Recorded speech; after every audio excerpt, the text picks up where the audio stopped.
Hollowmere Lake had always been quiet, but not like this. Nestled in a forgotten pocket of forested hills, the lake lay hidden behind a curtain of mist, its waters dark and unnaturally still.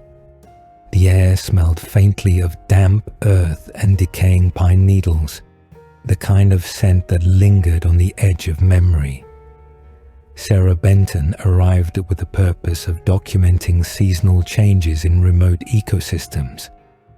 She expected birdsong, wind through trees, and the rhythmic sounds of water. But on her first evening by the lake, the silence unnerved her. Not a single chirp, no rustle of leaves. Even the wind seemed to avoid the shoreline. The camera in her hands clicked, echoing like a firecracker in a church. Every sound she made seemed intrusive, wrong. When she played back the audio later that night, there was nothing. Not even background noise. Just an oppressive void, like the lake had swallowed the sound whole. The next day brought more of the same. The townspeople were distant, their eyes tired and evasive. They offered little help and less warmth. Sarah noted the way they seemed to avoid talking about the lake entirely, as if its name tasted sour on their tongues. By evening, curiosity overcame caution. She returned to the lake, camera ready, boots crunching along the cold gravel path. Fog crept across the surface like a living thing. As dusk painted the sky in bruised purples and greys, Sarah stood at the dock, scanning the water. That was when she saw it. A pale figure standing motionless in the middle of the lake, waist deep in the black water. Long hair floated around its shoulders. No ripples, no movement, only stillness. And though the distance was considerable, Sarah felt certain the figure was watching her. When she blinked, the figure vanished. Later, reviewing her photos, her breath caught. Frame by frame, the figure crept closer. And in the last shot, there it was, right behind her. Sleep did not come easily. The silence of Hollowmere pressed into her mind like a weight. Something was wrong with the place. Wrong in its very soil, its trees, its water. She searched through the town archives the next morning, tucked away in a dusty municipal building. The lake had a history, though little of it was public. 60 years prior, a young woman had vanished beneath the surface. Some believed she had drowned. Others whispered darker things. Her name was Clara Bell. There had been no funeral, no body, only rumours and hushed prayers. Since then, Hollowmere had withered. Businesses shuttered. Families moved away. And still, the lake remained, silent, untouched, quietly feeding on time.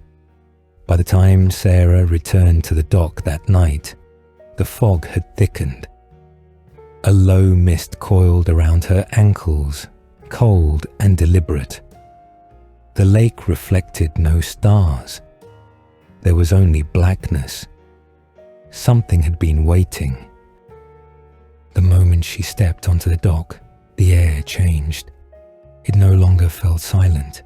It felt expectant, as if the lake were listening, watching. Sarah set down her equipment, but her hands trembled.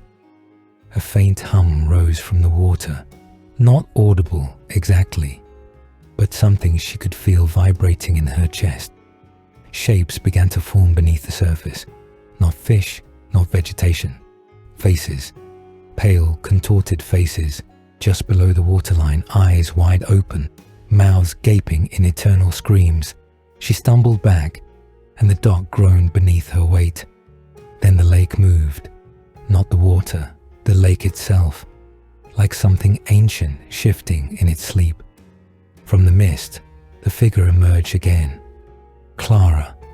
Her soaked dress clung to a skeletal frame, her hair drifting as if underwater, though she stood above the surface. Her mouth was open, lips cracked and bleeding, but no sound escaped. Behind her, more shapes rose, dozens of them, all with the same wide, hollow eyes. Sarah turned to run, but the dock beneath her splintered, and she fell. They found her the next morning, lying on the gravel with no memory of how she'd returned. Her body was soaked, cold to the touch, yet she bore no injuries. Her camera was gone, her equipment destroyed. She left Hollowmere that afternoon, but the silence followed her. In her apartment, the usual city sounds felt dulled, like they passed through a thick veil.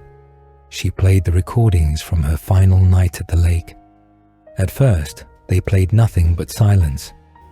Then, buried deep in the static, something began to emerge. A low hum, a weeping sound, then a name, her name spoken in a voice she didn't recognize. Her sleep became broken. The humming returned in her dreams. Water dripped from the corners of her walls, staining the paint. Reflections in glass showed a second figure always behind her. One night, she woke to the sound of rushing water, but there was no water running, only the darkness pressing against the windows. And in the mirror behind her, Clara stood smiling. And then, the silence took her too. They say Hollowmere Lake still sits there, quiet as a breath held too long. Its waters remain undisturbed, black as ink, and the fog never truly lifts. Visitors come and go, curious, unaware. But some nights, when the air is too still and the wind forgets to blow, the lake begins to hum. And if you listen closely, not just with your ears, but with your bones, you might hear her calling from beneath, because silence is never empty. Sometimes it's waiting. If you think this story is over, think again. Darkness doesn't end, it waits, and the next one might be closer than you think. Subscribe before it finds you first.